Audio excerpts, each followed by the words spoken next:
الشیطان الرجیم بسم اللہ الرحمن الرحیم آیت نمبر 59 ان مثل عیسیٰ عند اللہ کمثل آدم، عیسیٰ علیہ السلام کی مثال ایسے ہی ہے جیسے آدم، خلقہ من تراب، اللہ نے اس کو مٹی سے پیدا کیا، ثم قال لہ کن فیکن، پھر اسے فرمایا کہ ہو جا تو وہ ہو گیا۔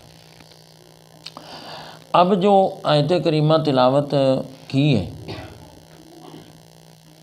اس کے سب سے پہلے تو اس کا شان نزول وہ میں بتانا چاہتا ہوں۔ نجران کے دو عیسائیوں کے بڑے لوگ سمجھتے تھے اپنا، یعنی عالم کہہ لو، ایک کا نام سید تھا اور ایک کا نام عاقب تھا۔ یہ دونوں نبی پاک صلی اللہ علیہ وسلم کی خدمت میں وفد کی نمائندگی کرتے ہوئے آئے اور نبی رحمت صلی اللہ علیہ وسلم نے انہیں اسلام پیش کیا کہ تم اسلام قبول کر۔ انہوں نے کہا جی ہم تو پہلے ہی مسلمان۔ آپ نے فرمایا نہیں، تم جھوٹ بولتے ہو، تین چیزیں تمہیں اسلام لانے سے روک رہی ہیں۔ کتنی؟ تین چیز۔ نمبر ایک، صلیب کی عبادت کرتے ہو، صلیب ہے نا ان کا نشان عیسائیوں کا، تم ان کی عبادت۔ نمبر دو، تم خنزیر کھاتے ہو، اور نمبر تین، عیسیٰ علیہ السلام کو ابن اللہ کہتے ہو، یعنی اللہ کا بیٹا۔ یہ تین چیزیں تمہیں اسلام قبول کرنے سے روک رہی ہیں۔ اسلام قبول کر لیا، خنزیر بھی حرام ہو جائے گا، بت پرستی بھی، اور عیسیٰ علیہ السلام کو اللہ کا بیٹا کہنا بھی حرام ہو جائے گا۔ یہ تین چیزیں تمہیں روک رہی ہیں۔ شرمندگی میں آ کر انہوں نے ایک سوال کر دیا، کہنے لگا جی آپ عیسیٰ کے بارے میں ابن اللہ نہیں سمجھتے؟ فرمایا نہیں، تو پھر ان کا باپ کون ہے؟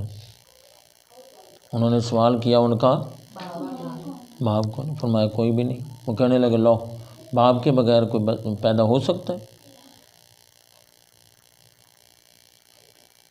چنانچہ ایک روایت میں تو ہے کہ اس سوال جواب کے تھوڑی دیر بعد یہ آیت نازل ہوئی، اور ایک میں یہ ہے کہ انہوں نے سوال کیا کہ عیسیٰ کے متعلق آپ کیا جانتے ہیں؟ تو آپ نے انہیں فرمایا کہ ابھی تک مجھ پر وحی نہیں آئی۔ تو دوسرے دن یہ آیت کریمہ نازل ہوئی۔ فرمایا عیسیٰ علیہ السلام کی مثال تو ایسے ہی ہے جیسے آدم علیہ السلام، کہ اللہ نے اس کو مٹی سے پیدا۔ لو جی، یہ بیٹا تھا اس کا شان نزول۔ میں اب ایک ایک لفظ کا معنی بتا دوں پھر آگے چلیں گے۔ انا بے شک مثلا مثال، عیسیٰ علیہ السلام کی، عند اللہ اللہ کے پاس، عندہ اور لدن، ان دو لفظوں کا میں کئی مرتبہ آپ کو ٹھیک ٹھاک وضاحت کر چکا ہوں۔ کمثل آدم، آدم علیہ السلام کی طرح ہے، خلقہ کہ اللہ نے اس کو پیدا کیا، من تراب، مٹی سے۔ تراب، خشک مٹی کو تراب کہتے ہیں، خشک مٹی کو، اور گیلی کو تین کہتے ہیں۔ اچھا، خلقہ من تراب، اللہ نے اس کو مٹی سے پیدا، ثم قال لہ، پھر اسے فرمایا کن، ہو جا، فیکون، تو وہ ہو گیا۔ کن جو ہے امر ہے اور یکون جو ہے یہ فعل مضارع ہے۔ اب میں چند وہ چیزیں آپ کو بتانا چاہتا ہوں کہ آدم اور عیسیٰ علیہم السلام، حضرت سیدنا آدم علیہ السلام، حضرت سیدنا عیسیٰ علیہ السلام، جو ان دونوں کے درمیان مشابہت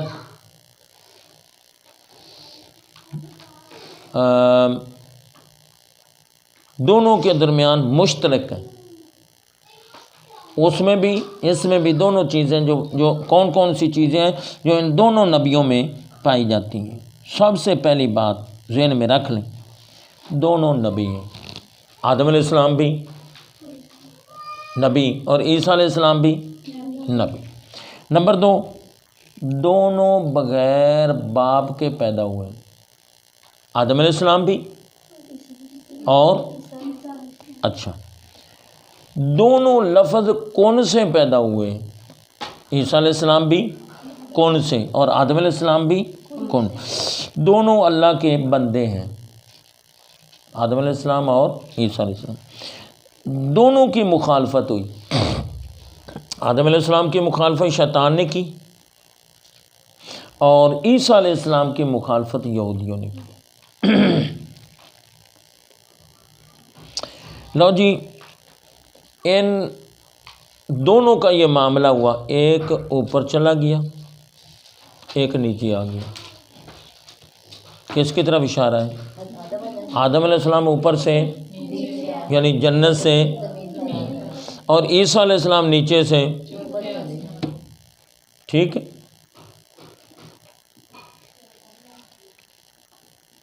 دونوں کو اللہ نے علم عطا فرمایا، آدم علیہ السلام کو بھی اور عیسیٰ علیہ السلام کو۔ دونوں میں اللہ نے اپنی پسندیدہ روح پھونکی اور دونوں اللہ کے محتاج۔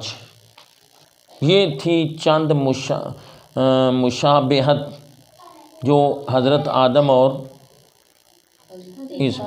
قرآن مجید کے اس آیت میں لفظ ہے خلقہ من تراب، اللہ نے اس کو مٹی سے پیدا کیا، اللہ نے اس کو کس کو؟ آدم علیہ السلام۔ تو جو آدم کی مثال وہی عیسیٰ کی مثال، جب وہ مٹی سے تو یہ بھی مٹی۔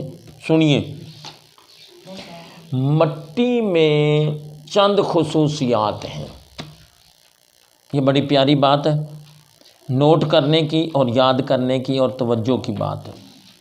مٹی میں کون کون سی خوبیاں اور خصوصیات پائی جاتی؟ نمبر 1، مٹی میں عاجزی بڑی ہے۔ مٹی میں کیوں جی، ہر ایک کے پاؤں کے نیچے آتی کہ نہیں؟ نمبر 2، مٹی میں ستر کی خوبی ہے۔ ستر کیا مطلب؟ چھپا لینا، دانوں کو چھپا رہی، خزانوں کو چھپا رہی، پٹرول، تیل، معدنیات، لوہا، سونا، چاند، کیوں جی سارا کچھ ان کے اندر چھپا ہوا، بلکہ کوئی بیج بھی جب تک مٹی میں چھپے نہیں وہ اگتا ہی نہیں۔ تو ستر اس کا معنی کیا؟ چھپانا، اور اسی سے لفظ نکلا ہے ستار، اللہ کے ناموں میں سے ایک نام، کیونکہ وہ ہماری غلطیوں اور عیبوں پر پردہ، اور اسی سے لفظ نکلا ہے مستورات۔ اچھا جی، مٹی میں ہی اللہ نے اپنا خلیفہ بھیجا، آسمانوں میں نہیں، زمین میں۔ یہ بھی مٹی کی خصوصیت۔ شہوت، حرص اور غضب کی آگ کو یہ مٹی ہی بجھاتی ہے۔ شہوت، حرص اور غضب یعنی مٹی ہی بجھانے کا ذریعہ ہے، مطلب یہ۔ اب سنیے ذرا، آگ، ہوا، پانی اور مٹی، یہ 4 عناصر ہیں، ان کو عناصر اربع کہتے ہیں، ٹھیک ہے۔ اب ان چاروں کے متعلق میں اشارہ کر رہا ہوں۔ سب سے پہلے آگ، آگ سے اللہ نے جن کو پیدا فرمایا۔ نمبر 2، ہوا، ہوا سے اللہ نے فرشتوں کو پیدا کیا۔ ہوا سے اللہ نے، ہوا نیچے نہیں آتی، ہوا، اور تقریباً فرشتے بھی سارے تقریباً اوپر۔ اچھا جی، تیسری شے ہے پانی، پانی سے اللہ نے آسمان کو پیدا فرمایا۔ چوتھی شے ہے خاک یعنی مٹی، اس میں نا کثیف، لطیف،